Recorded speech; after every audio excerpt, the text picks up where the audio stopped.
Good afternoon. How's everyone doing? Good. Yeah. So we have more people than I expected today. So can everyone squinch tightly because we might need to bring in some more chairs. If you don't know the person to your left, to your right, shake their hands. You're going to be close before this is over. But I want to welcome each of you to the Lunchtime Leadership Series today.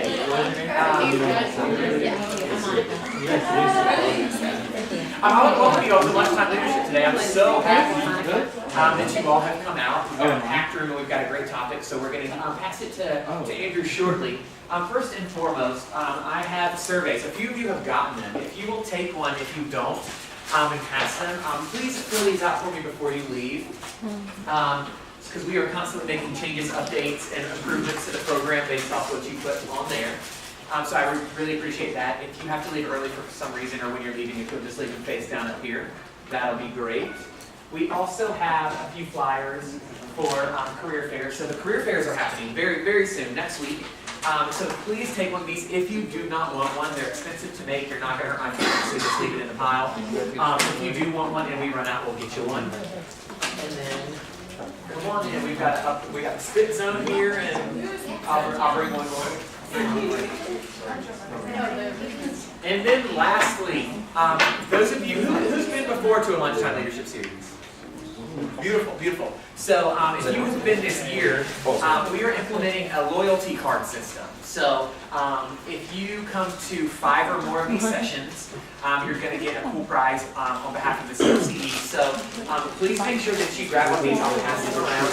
If you forgot yours today, but you still know where it is, don't take one. We'll stamp it at another time. If you don't have one or you don't know where yours is, please take one. As you leave, April will be out front with the whole bunch. So please make sure to get your card punched as we leave. And then again, once you reach 5 or more, turn it into me and I'll give you some cool prizes. So please do that. Before we get started, I have Brandy Arnold here who's going to come and bring a chair in and speak with you all. Brandy is a student here at USF, and she's also the director of our Leadership Consulting Board. And so she's going to be talking to you a little bit about what Lead Fellows is and how they can help you all in student organizations and students. So Brandy, come on Sorry, over. I was getting a chair for a student. So hi everyone, my name is Brandy Arnold, and I'm the director of Lead Fellows this year. So just so I know who's in the room right now, who in here is in a student organization? Raise your hand. Okay, now keep your hand up. Now keep your hand up if your student organization is perfect. Yeah. So, and obviously no one's perfect. No student organization is perfect at all. But that's why we're here. We want to make sure that you guys are performing to the best of your ability. So, Lead Fellows is basically a student consultation group run by students helping students. Isn't that the best thing in the entire world? We know what you're going through. We know when you have troubles with recruitment. We know when you have troubles with maintaining your members, marketing, any of that. And so we're here to help you. We get trained by the CLCE. And we also have really cool presentations for you guys. So what happens and how you get Lead Fellows into your organization right on BullSync. So if you go to the CLCE on BullSync, there's a form that you fill out. You request Lead Fellows, all right? You request what topic, and then we will then program an itinerary for you guys to make sure we are tailoring to what you need. Also, if you're having maybe executive board problems, we come in, we can sit down with your exec board. We'll sit there and kind of be that unbiased guide for you and be like, okay, so this is what we think is going on. Also, it's not just if you guys have problems. If you guys want to enhance something, so you want to enhance your marketing, you want to enhance your recruiting, you want to enhance basically anything in your organization, we will do that also.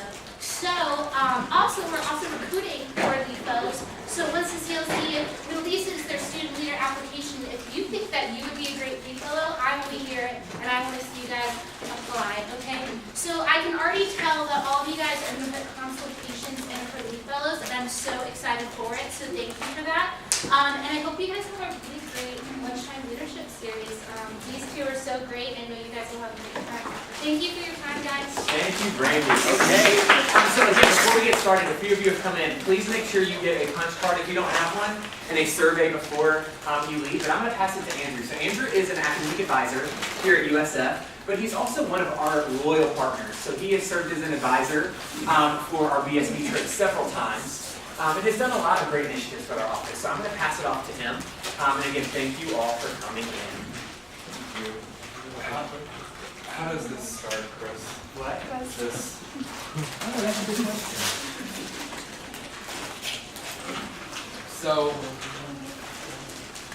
I'm going to give you a disclaimer before I start, and that is that much like half the population on this campus, I've contracted whatever is going around. So, if I start to not make sense, just tell me, because this is fueled by cold medicine today. So, or if you can't hear me, let me know too. So, again, my name is Andrew Mason. I'm an academic advisor for the School of Mass Communications, and I also work with the population students in the School of Information. So two very different student groups, but ultimately what my job is to help them make the most meaning of their academic experience here on campus. So when Chris approached me to do this, he just said, it's for our leadership series. You guys can come on in. There's some chairs over here. Please squeeze on in, rather you get comfortable. So this is just the leadership series, and I saw that several of you attended them in the past. That's awesome. And these types of things weren't around whenever I was in undergrad, so structured and not with such a great turnout, so that's awesome. And so definitely keep taking advantage of these things. And I'm going to be completely honest that I'm fully reliant on the technology that we're here today. So we're going to see how far this goes without it. But nonetheless, so a lot of my conversations with students are, people think that academic advising is very just scripted. It's just you come in and like, you need to take these classes and you just keep moving forward, and there's no wiggle room for exploring anything. It's just, you know, no wiggle room for figuring out anything about your life other than you're this major and take these classes and that's that. But some of that's true some of the time. Is anyone here an engineering major or a nursing major? Or, so you get that sort of experience sometimes, right, where you don't really have a whole lot of wiggle room. You don't really have a lot of classroom time to explore other areas of interest that you might have. Some other majors have a ton of flexibility, and so they're able to approach the classroom experience from a standpoint where they're able to say, okay, I know that I want to do this, but what I'm really interested in is these issues, and so I get to choose classes that are going to help me experience that. But there's a third way of doing this, and it's what we call experiential education. And so what I want to talk to you about today, the title is sort of work in progress, and the title I think was Experiential Education, you know, how it leads to leadership. But what I really want to do is talk about leadership experience and experiential education. We want to define them, we want to talk about what they are, and we want to give some examples and talk through their relevance as separate entities. And then we want to talk about some of the combined sort of outcomes that happen. It looks like it's just off. Talk about some of the combined outcomes that occur. And then what's most important for my job every day is helping students understand how that plays into their professional goals. So how many of you entered college with no clue what you wanted to do when you grow up? A few of you, and that's completely cool. That's a completely acceptable answer. And so it happens to a lot of students where they have time to sort of explore. But how many of you on the inverse came in and knew exactly what you were doing? There was no question about it. You have not switched course, not switched math. Great. But have you had experiences along the way that may have helped tweak that a little bit? Maybe you took a class in your FKL block that you didn't think you were even going to enjoy, and then you got through it and you're like, that A, wasn't that awful, and B, I kind of learned something new and cool. Does that happen at all? We hope that happens. Does that happen to some of you? Okay. So what I'm going to do then, until we figure this part out, I'm going to flip this for myself. So a little bit more background on me. So again, I am an academic advisor here currently. I did my undergraduate work at Florida State, and then I have my master's degree from here. And at Florida State, there's one building on campus that a lot of my classes were in. It's called Dodd Hall. And it's my favorite old building, and I have a picture of the front, but you can't see it. Some of you can. It's this stained glass window. It's really pretty. And across the top, it says, the half of knowledge is to know where to find knowledge. And I walk through it like every day. And I was like, oh, that's cool. And I just kept walking. And I never really soaked in until I was actually like leaving. And I really thought about it. That quote, to me, is like, it informs my work every day as an academic advisor. So the half of knowledge is just knowing where to find knowledge. And that knowledge can come from a wide array of different experiences. I see a light in the tunnel. It's coming. So anyway, but what we want to talk about today is, along with experiential education. All right. Okay, Chris bailed. So you, Joe, get to be my lovely boss. So again, the half of knowledge is know where to find knowledge. And so can anyone think of what that means to them? I know that I just sort of gave it to you. It means a lot to me, but I want to hear initial impressions. What do you think that means? In order to know something, you must understand it. Okay. Being resourceful. Oh, that's my favorite word. I love that word. When I get asked in interviews or any job search or anything, like, what's your strongest quality? I'm like, I promise that I'm not the smartest person you'll ever meet. Dang it, I'm resourceful. Because I can Google like the best of them, right? And so that's what I think this says to me. To me, this means half of looking the part, half of being smart, half of selling yourself is just knowing how to find the information, right? How many of you have taken those classes like English 1 or 2 or part of your modules or learning how to use the library? And you're like, why am I ever going to do that? Like, I don't care. But that's critical. It's really important to make you successful in the long run, because half the battle of learning new stuff is just knowing where to go and find it. So that's what we're going to talk about today, is some of those other opportunities. Thank you. So here's a little bit of outcome and overview. We're going to talk, like I said, about leadership development. We're going to talk about experiential education. We're going to create some connections between the two. And then I want you all to understand some takeaways about selling yourself. Because again, my main job, when I accepted the job as an academic advisor, sort of my unofficial vow, was that I was going to help students get through college, make meaning of their college experience, and help them at least prepare them for the job search. So there's other people on campus that specialize in that, but major parts of all my conversations with students, and especially leaders that I have in my office, are always about, okay, well, what are you doing right now to prepare for when you graduate? What are you doing right now as a first-year student? All of you, is anybody here first year? Wow, that's awesome. So that's great. I'm glad I have so many of you. So a lot of first-year students think job search is 4 years down the road. I cannot be bothered. Can't even deal with that right now. It's 4 years. I've got plenty of time. The fact is that clock started ticking as soon as you accepted your offer letter to USF. And so we're going to talk today about maximizing that experience. Thank you so much, Joe. She didn't volunteer. Okay, so I want to start with leadership development. I put these in parentheticals because there's a difference between leadership development and leader development. So leader development focuses more on the individual-based experience. So it focuses more on the knowledge and skills and ability that an actual leadership position requires. So if you're going to be the secretary, for example, of your organization, the leader skills that you need to learn are some of the skills for the job, right? So it's very individualized, personal. And they build the intrapersonal, so the inside skills that it's going to take for you to align with that job or role that you've been assigned. That's leader development, okay? But we're most common with the phrase leadership development. And leadership development has to do a lot more with organizational work. So leadership is how we work together and to sync up somehow to create a better outcome as an organization. So it's developing what we like to call social capital. Can anyone tell me what I think social capital means? Because I'm going to keep coming back to this a lot. Social capital is like the knowledge that you have about how a certain group behaves and how you can influence. Absolutely. So being social, period. Learning how to handshake properly. Learning how to make eye contact when you're interviewing. Learning how to control people. That sounds awful, right? But if we're talking about business, we're talking about engineering, we're talking about even education, that's part of the gig. You've got to learn how to get what you want from people, and you develop those things via social capital.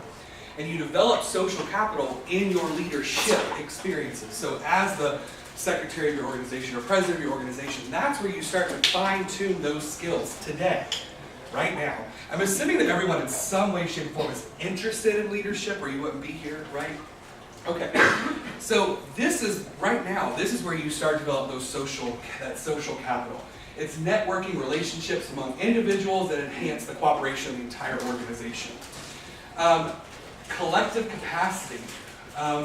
So again, that's being able to say, as an individual, because I've done enough leader development, that as part of this leadership development, I can understand that Sabrina is excellent at this. And so I'm going to work with Sabrina in leadership development to enhance that in her so that she can benefit the entire organization.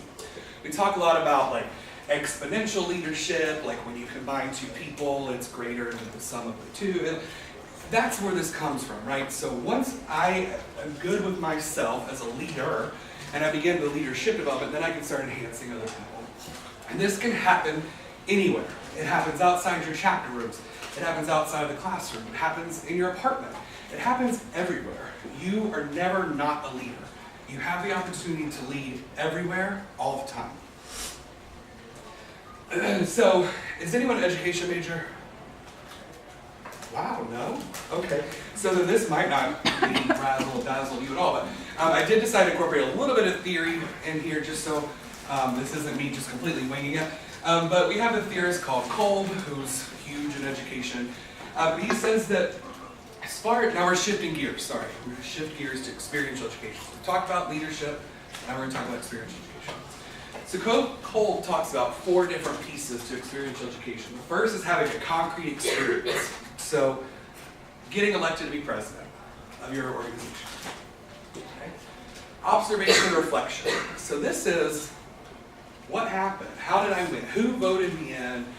What was I voted in for? What jobs am I expected to do? This is observation and reflection. Information of abstract concepts. So, okay, so I ran on a platform of doing this with my organization, and then 3 weeks in, a student gets robbed on campus. You weren't prepared for that, right? How many organizations here prepare you for every single thing? It's just not going to happen, right? So what this means is that somehow that leader ability within you, when you're leading through leadership, your organization, you're able then to also process things that aren't so black and white. You get handed stuff that's a little abstract, it's a little hard to figure out.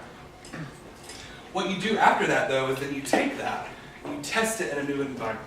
You test that new thing. So I know that I can deal with being empathetic. So I'm going to help this student here, and then that's going to turn into a new experience. And then guess what? That last one sort of circles right back into the first one. So what you learned as a result of this whole process then gets channeled right back to number 1, and that becomes the concrete experience because it was something foreign and abstract to you, you acted on it, and now that's the new experience, and so then you start that process all over again. What happened? Let's reflect on it. What did I do right? What did I do wrong? What could I have done better? Dewey is probably considered like the father of modern education. Dewey launched the principle that experiential education is established pedagogy. Does anyone know what that means, established pedagogy? It means it's legit. So pedagogy is how we teach. That's what the word pedagogy means. It means your style or your delivery of teaching. So it is, if something is established pedagogy, it means that experiential education, and we're going to talk about what that is in just a second, but I just want to set the groundwork. Experiential education is legit. It's a meaningful way of learning. Okay, thank you. So let's define it. The goal of experiential education is to bridge the gap between the classroom and the real world. Okay? What's the big word in the phrase experiential education that stands out? Bridge gap. Bridge gap. No, sorry, in the term experiential education, what word stands out? Experience, right? So it's not about learning it, it's about applying it, it's about dealing with it in real time. And that's what experiential education is all about. Service learning and internships. I'm going to focus on these two for just a second. They're going to differ from traditional classroom instruction in that they allow the student to translate their knowledge into action. So how many of you students, especially the first year students, raise their hand? How many of you have already started thinking about internships?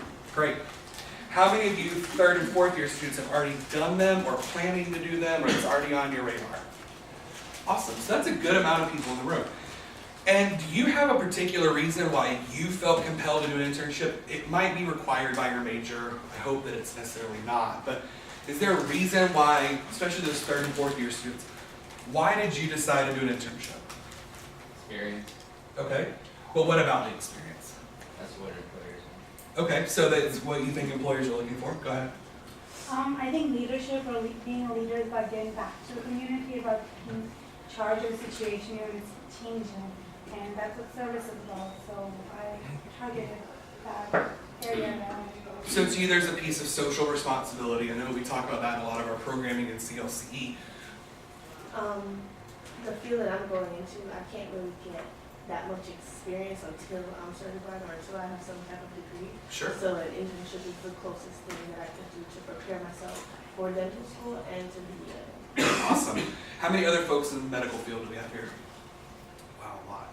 That's very common. I taught academic foundations last semester, and half of my class registered me because they knew I was a mass comm advisor, and the other half registered me just because, and the other half were like all science students. I was like, I don't know any of that stuff. But that's a really good point. We're going to talk about different ways, especially though, because I did learn from teaching so many science students last semester some other sort of interesting things that you might be able to do as well. So let's go forward. Okay, here's my list that I added a little bit to over the past few days. But this is how I define. This is not inclusive, this is not correct, this is not all 100%. This is how I define experiential education. First one is internships, practicum, and externships. Does anyone know what an internship or externship is? What the difference is? No? So a lot of, I'll use mass comm for example. Anyone here a mass comm major? Okay.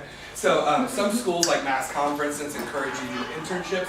It's also purported that you might want to look at varying those things. And so an internship would be an example of like, you find an opportunity on campus, right? So if you're a mass comm major, maybe you intern with Bulls Radio, for example. That would be an internship because it's internal. Externship is a new fancy term meaning getting you completely off campus and out of the space that you're familiar with and completely introduced or divulged into the community. Externships sort of buzzwordy and silly to me. I think it even sounds stupid, but I put it up there so that it doesn't look unfamiliar. But internships and practicum are probably the number one thing we think of when we think of experiential education. You said you did it because you want to be able to apply. You said you did internships because there's some community component there. You said you did it because you know that that's sort of like the only way you can actually get some experience. How many of you that are in the first year when you raised your hand about internships, what were some reasons you were doing them? Or are you, so let me ask that again. Those that are in your first year, are you actually doing internships now? No. Okay. What do you think are some of the reasons why you might decide to do them now rather than later, if possible? Get money. Okay. So that if I don't like what I'm doing, I'm a junior major. Love that answer. What was your answer? Exposure. Exposure. Okay. So how are you going to know? How many people, mom and dad sort of blessed you on the way out the house and said, you're going to go be a doctor, there's no questions asked. That's it. You can be honest, it happened to a lot of us. And I failed them. The thing that you have to realize is that you have to have this like baptism by fire experience, right, to get it. What that just means is you may think that being a doctor is great, or you may think that being a dentist is great, but you may actually come to find out that you hate being in nasty people's mouths, for example, right? Or you may come to find out that blood and guts and tears and babies are not actually your thing, and so a doctor is not going to happen. The only way you're going to know that, I can sit in a classroom and I can hand you, the anatomy book all day long, and you can read it all, but you're not going to know that until you go do it. And so using internships as an opportunity to test the waters, right? If you fail at an internship, oh well, no one died, hopefully. But if you go to med school and then you get out and then you're going to apply for fellowships and you're like, oh, I have no idea what I'm doing, no one's going to trust that. No one's going to be reliable. And you're probably going to have a lack of congruence with doing what you actually want to be doing. The other one that I'm going to talk about, and I promise that I'm not here on any sort of mission and I don't get paid for this, but another one that's huge is study abroad. How many of you have done or plan to do study abroad? Okay. Who has done it? Okay, you want to talk about your experience just quickly, where you went or what you gained from it? Well, I went to England, and so like the main thing I got. She's wearing the hoodie today. Yeah, I got to meet a bunch of new people, and they were coming from all over the world. So it was like getting a whole new perspective on just about everything, really. So because you were in England, the assumption would be, all right, well they speak English over there, so you're not going to learn anything, right? But did you? Yeah, a lot. Like, I mean, it's similar enough that you probably won't panic when you get there. You'll be able to find your way around, but there's enough differences, like in the way people do things, the ways classes are taught. Sure. I have a student right now that I'm sending to I think Essex next year, and all their classes are in 30-hour block modules, year-long, no semester. I didn't know that. She sat down with me and we're trying to go through their syllabus, and I'm like, this looks really funky. And she's like, yeah, that's all year-long, and who knew? But those experiences, she would know that now, and she'd be able to apply those differences. The other cool thing about study abroad is that USF is just not the only school that does study abroad, right? There's a lot of colleges and institutions that do study abroad, and so the other big benefit, like you touched on, is that you're going to meet other students from all over the world that are there engaging in the same type of experiences that you are. Study abroad's expensive, I get it.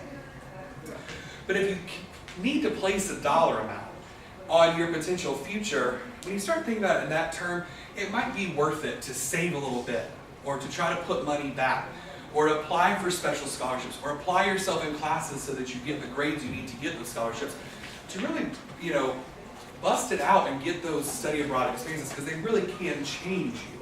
And I'm going to have you do some more work with study abroad a little bit later on, so I'll keep going. Undergraduate research. Anyone doing undergraduate research? I should definitely want to see more hands. Okay, undergraduate research costs you this much money. It's completely free, okay? And if you want to go to med school, if you want to go to law school, if you want to go into any graduate program, or if you want to get a job in which you're doing any kind of data work, for those that are engineers or any of this, undergraduate research is your ticket. It's completely, they're one of the departments that are on campus that exist, and they're like begging for people to come use them, right?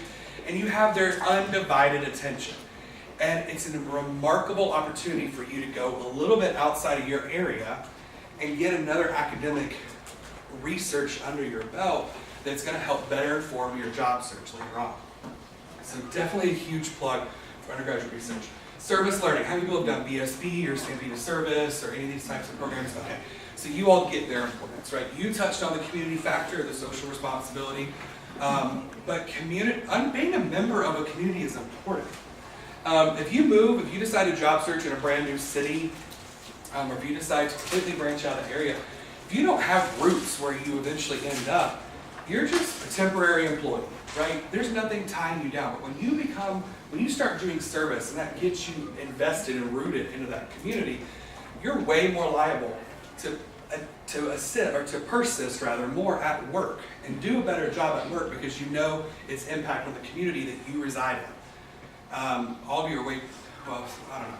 I bought a house last year, and I'm telling you, owning a home will change what you do with your community. It'll make you care a little bit more. And so that's another example of just getting rooted and staying in touch. And a lot of people want to job search all over the place. And the best way to get to know people, to get to know the city, to figure it out the ins and the outs, is to do community service once you're there. Dental, this is what I was thinking of too. Job shadowing work. So a lot of times, and especially in the sciences, you might not actually even be able to intern in a proper sense, but you can job shadow. How many of you are going into PT school or PA school, or that's on the radar? Okay, a few seconds now. That's a real big factor for PA school, PT school. A lot of times is they understand that internships are hard to come by, but shadowing hours are really critical because again, that's going to help you make sure you know what you're actually getting yourself into. Informational interviews, very similar. This is probably more so for our first year students. If you're not sure about committing to a full-fledged internship right away, at least go talk to the people that do the job that you think you want to do. Go talk to, what's your family life like? If you're a man, I'll just use me for example, who at some point knows that you want to have a family or do these things, and the job seems demanding, I'm going to ask someone that's living that life. Do you get family time? Can you vacation? Oh my God, vacationing is so important to me. So being able to take a week away and turn my phone on airplane mode and not care is really critical, but some jobs that's not an option. You're not going to know that in the classroom. You're not going to learn that from a textbook. You might learn it from a blog, but what you're going to learn it from is saying, okay, I want to be this when I grow up, and I'm going to find and make an appointment with this person, borrow 30 minutes of their time, I'm going to go meet with them, I'm going to dress the part, I'm not going to look like I'm a student, I'm going to look like I'm serious when I go in, and I'm going to ask them some questions that are really important to me. Okay, that's what an information interview is.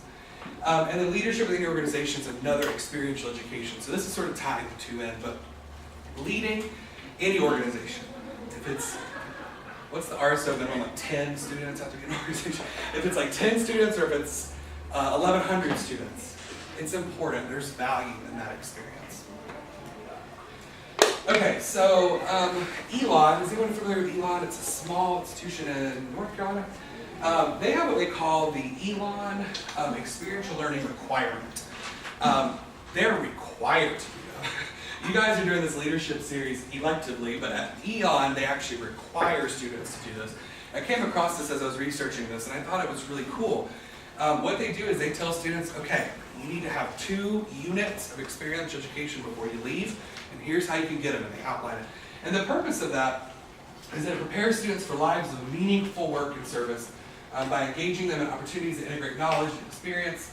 It fosters an understanding of lifelong appreciation for learning. That's critical, the lifelong appreciation for learning. You're going to be doing learning and professional development in every single job that you have from here on out.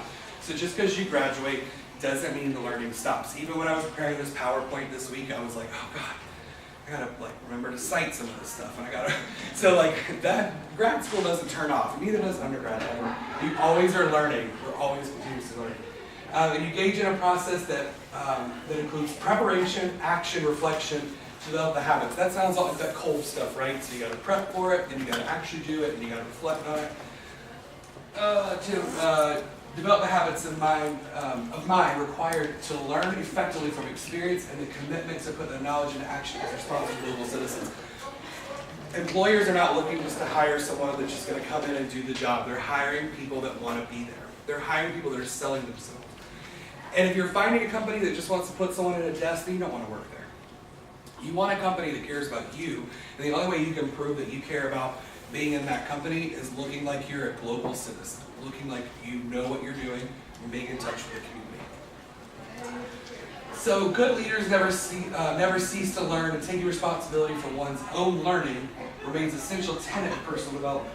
Can anyone give me an example of what I think it means when I say taking responsibility for your own learning? I mean, a book's not going to walk up to you and be like, hey, read me. You have to pick it up and you have to go and read it. I agree. Tutoring? Instead of just like getting something done to getting done, it's actually paying attention and reflect over what they're actually doing. Sure. So I have students often in my appointments that come in and they're not prepared. They have no idea even like what sequence they're pursuing, no job goals. Those are really frustrating appointments for me. It's not because I don't want to do the work. It's because I feel that you as a student, you have one job, to be a student, primarily while you're here. You have to take ownership of that learning. Study abroad experiences are not going to walk up and apply themselves to you. Books are not going to open themselves and read themselves to you. You have to be the one that's going to get real creative sometimes and figure out where gaps might be in your own learning and supplement that with actual experiences. You want to be a dentist, USF doesn't teach you how to be a dentist school, right? So you got to figure that out on your own. And that's what taking personal responsibility for your learning is all about.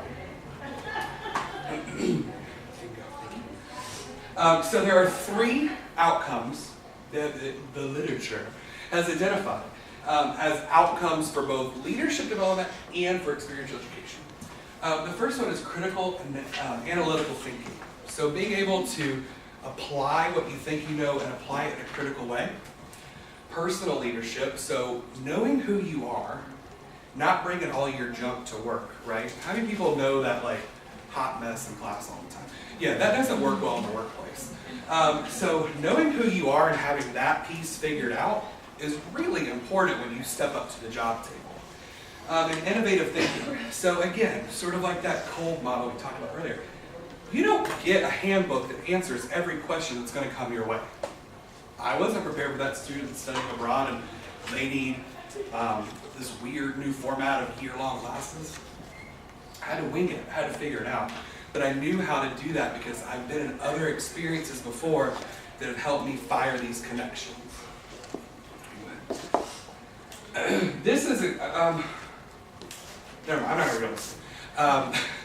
This is a block quote from someone that does corporate research, and the corporate research basically said, what we need is leadership skills. What we need are those soft skills. The knowledge, the harder skills, how to be an accountant, how to run numbers, there's a really good chance for the most part that the computer's doing it for you anyway. That's not what's critical anymore. How to administer medicine, how to be like a pharmacist and look at a chart. Anyone can do that. We can subcontract that out. What's important is the soft skills, the people skills, the social capital we talked about earlier. That's the number one thing that employers come back year after year after year that say is lacking. We're a generation that's completely tied to our cell phones. We're a generation that updates Facebook every 15 minutes. And we are lacking really that social capital to be able to look somebody in the eye, make a connection, and sell yourself. If you can do that in an interview, all your peers are going to be completely wiped out with the map. I can guarantee it. And other sort of side effects that come out, your ability to use judgment. We talk about critical analytical thinking, difficult conversations. How many of you are leaders in your organization? Let's say president or standards chair or vice president of membership or something like that. And you've had to have a difficult conversation with a member. None of you? Okay. You don't have to give detail. But how many times has that member been a friend or someone that you cared about? Those are hard. Those are real hard. I was my fraternity's president when I was in school, and it was very difficult whenever I had to have a conversation with one of my best friends about how their behavior wasn't congruent with our expectations. That's hard. It's a hard pill to swallow. It's a hard conversation to have.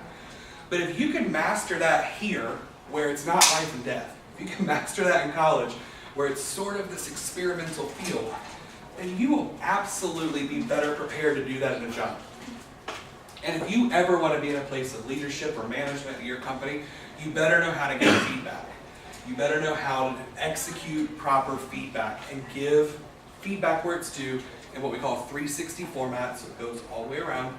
I can give you feedback, you give me feedback, it's 360 loop. You have to be comfortable with that loop in order to be successful in the workplace.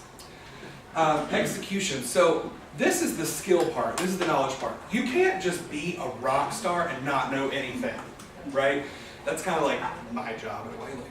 Sometimes I'm like, I don't know, I gotta look up everything. But at a certain point, it's taxing, right? You can't just be awesome at social capital, connecting with people, and not know about what you're talking about. It doesn't work that way. So there is still a layer of knowing or needing to know what information you need to know. Okay, so now I'm going to go over just some quick tips, and then I'm going to ask you all for a little bit more examples in just a second. So when you're actually in that fourth year and you're looking at applying, I think that the easiest way to sell yourself right out the gate is to actually go look at the resource they're giving you where they're advertising what they're looking for, the job description. The job description is looking for a candidate who can blah, blah, blah, blah, looking for a candidate who knows blah, blah, blah, blah. If in your cover letter you don't take the opportunity to tell them that, they're not going to do it for you. This is about taking ownership again, about selling yourself. A job employer, very rarely, unless you're like a super amazing rock star, not a whole lot of you are going to be headhunted out of college, right? Does everyone know what that term means? Like someone's approaching you to offer you a job, like, please come work for me. That's difficult these days. So you're going to have to take control of that opportunity, and you're going to have to be the one to actually do the selling of yourself. And you can start very easily with looking at the job description, the position description they're offering. Interview.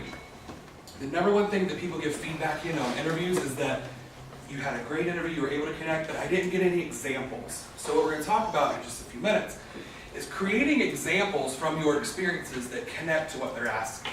So if they say, provide critical feedback, you can't just say, oh yeah, in my organization I gave feedback once. It doesn't work.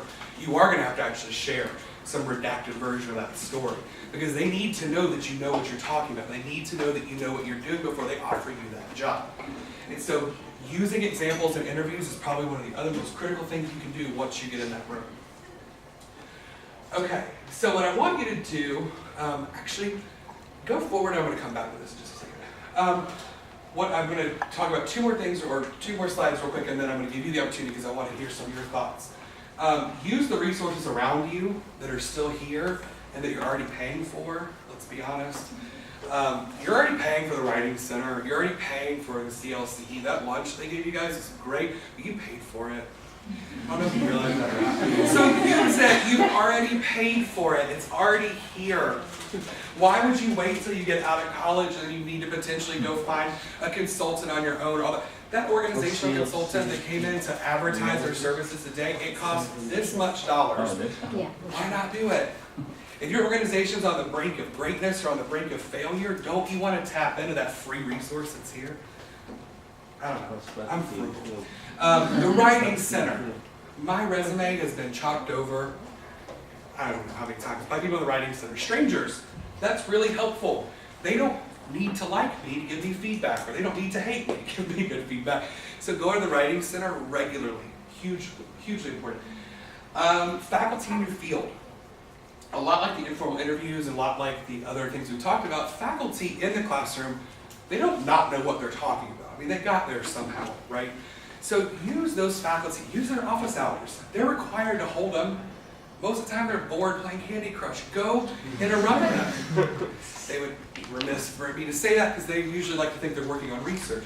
But, I'm just kidding, I work in a hall full of them, I know what goes on. Use their office hours. Have your papers critiqued a week before they're due. What? I know. But if you do these things, you're setting yourself up to stand out. It's not about brown nosing. It's not about these things. It's about you having the opportunity to take ownership and responsibility for your learning.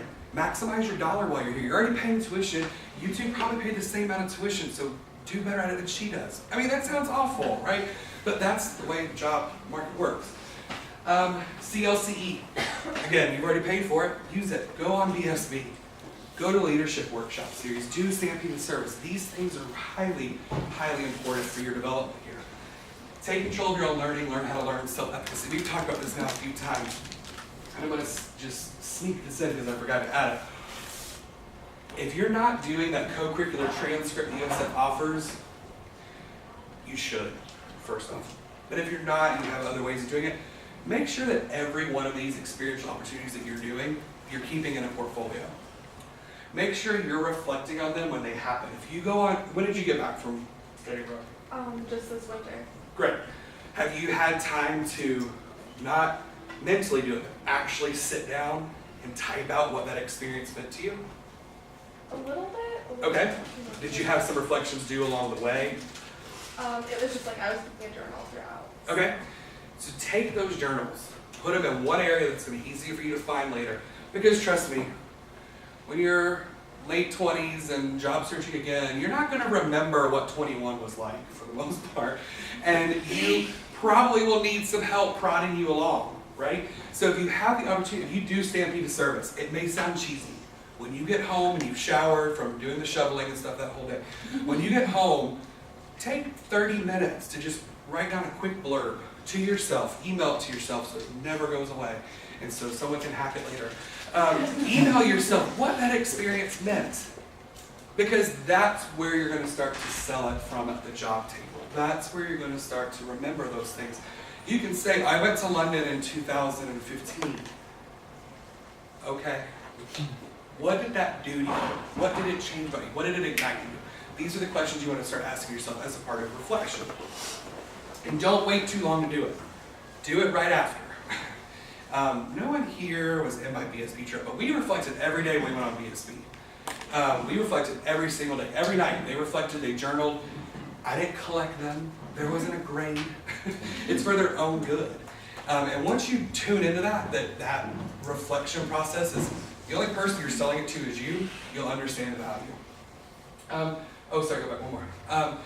Seek and create opportunities that intentionally and directly enhance your professional goals. Like I said, there is no dentistry lab on campus, is there?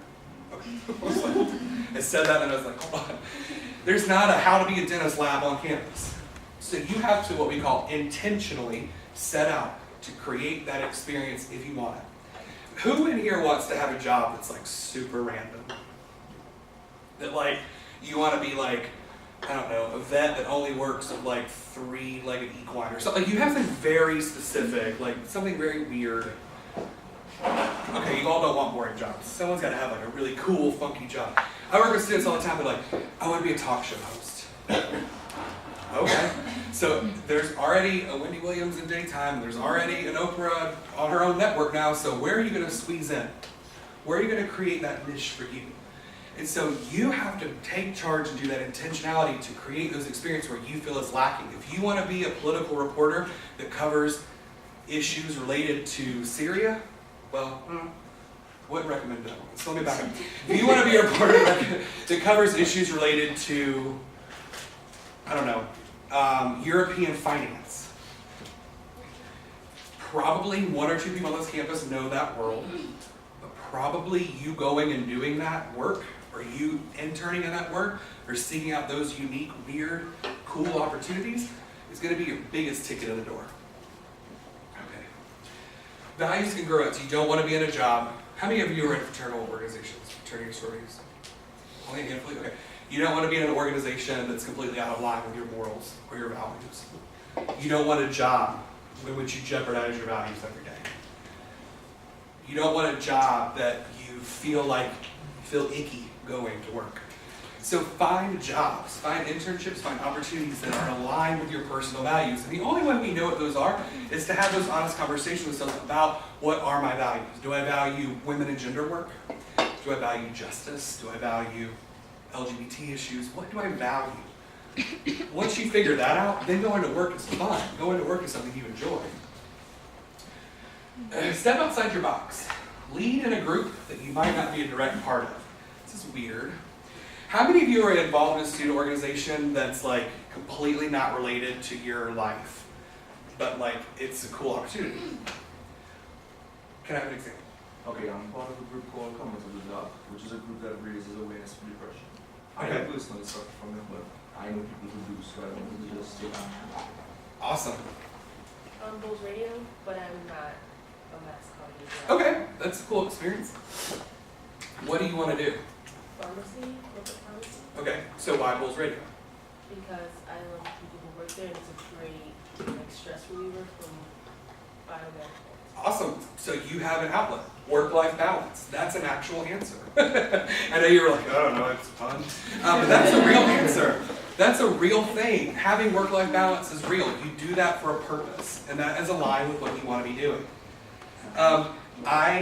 This may come as a surprise, if so, but I actually speak Spanish. Shocker. And I was the president of my Spanish club in high school, and it was really funny sometimes to get people's reaction. But that was a group that I had an affinity for. I thought that the Spanish language was great. I was not born as, I'm not a native speaker, but I persisted and wanted to do that experience. And so it allowed me outside of my box, what I know. It allowed me to lead and experience in an area that was not directly part of my just everyday life. Know thyself. This is my very yoga moment of the class. Meditation, reflection, declaring intention. Just knowing what you're doing every day. Setting apart 3 minutes from your morning routine to calm down, stop rushing to class. I know parking stinks, I get it. Maybe you do this after you drove to class. You sit in your car, if it's July with the air on, if it's not, window crack, whatever. And just see your day. Figure it out. Know what you're doing that day. Make a plan. Do these things. Become very yoga about your existence. I mean, I know it's cheesy and all that, but it works. When you start declaring what you're doing that day and you start figuring it out and setting that on course, you're putting that out there that this is what you're doing today. Accountability versus responsibility. This is more about things don't happen. Life doesn't happen to you. You have to drive that boat. You get to happen to life. And so fix these experiences around what you want out of them. And stay vulnerable. It sucks going to job interviews. It's hard. It's uncomfortable, it's awkward, it sucks writing 1,000 cover letters that are tailored specifically to the organization that you're applying for. It sucks not knowing what you're doing right after graduation. It's scary to not know where your next paycheck's coming from. But you know what? It's only in those places that you actually succeed. It's only in doing that you actually get to where you're going. And so reminding yourself every day to stay vulnerable in the job search, to not resist everything that's coming to you, but to allow things to just sort of line up and not fight the means in which they do. It's big. So those two are my very yoga-ish standpoints. Next for me. Okay, so I just use my personal email address. If you want, I can give it to you after. But what I want to do is go back a few to one more. Okay, no, forward, my bad. I should reorder it. Here we go, right here. So what I want to hear from you all is two things. Let's start first with experiential education. So again, this is that list of internships and job shadowing and study abroad and all that type of work.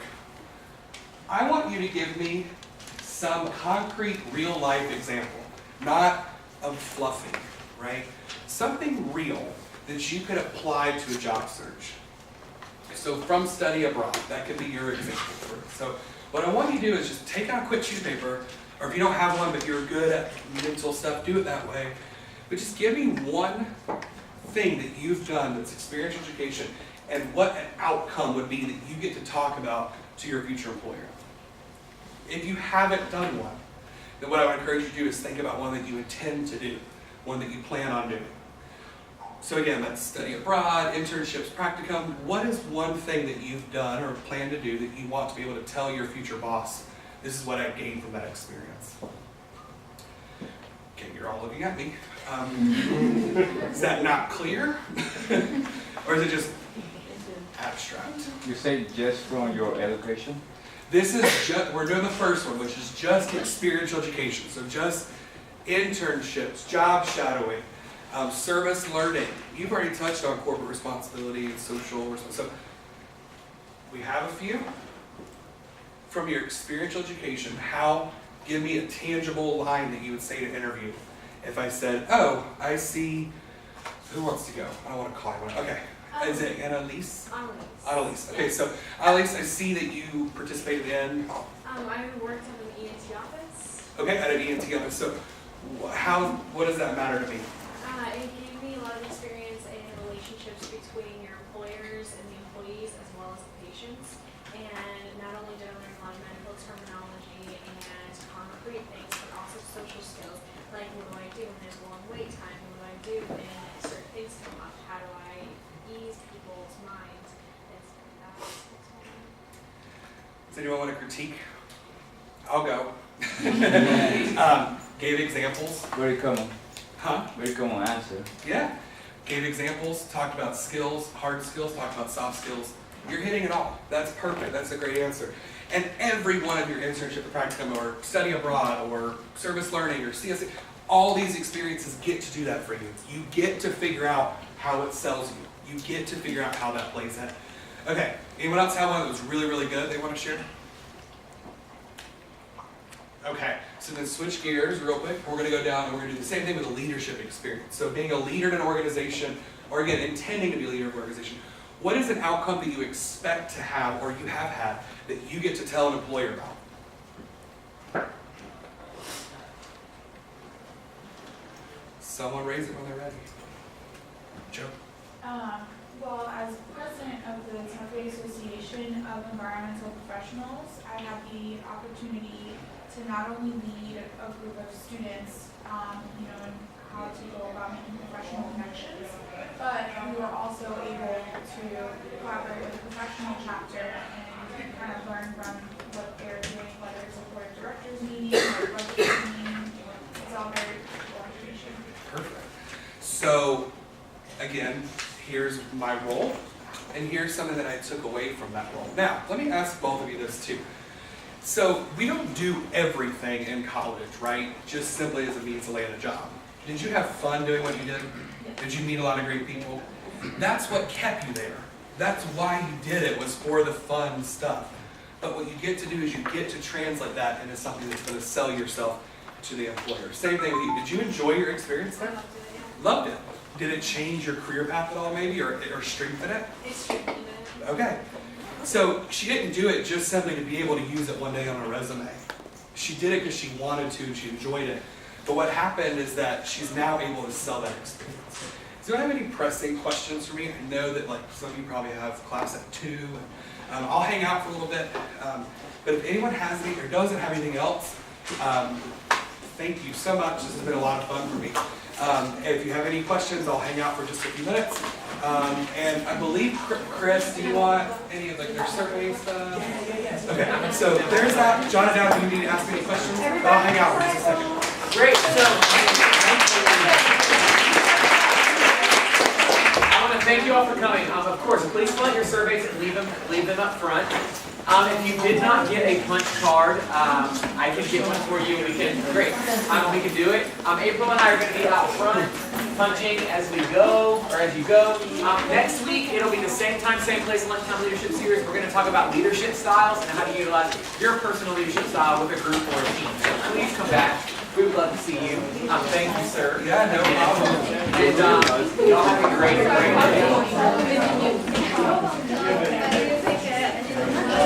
Absolutely. No, thank you. Thank you. I'll do it again because Megan was busy.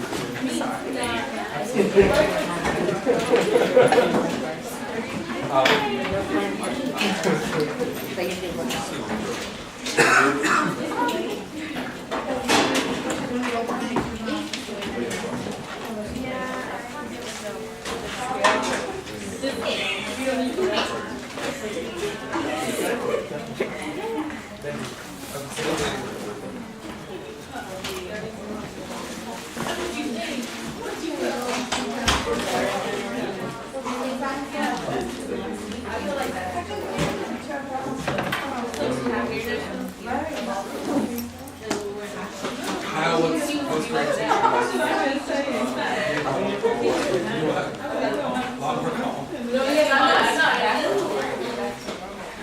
yeah.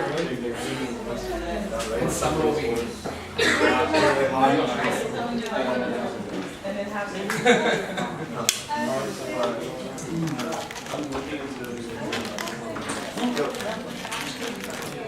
BSB. You have one more there?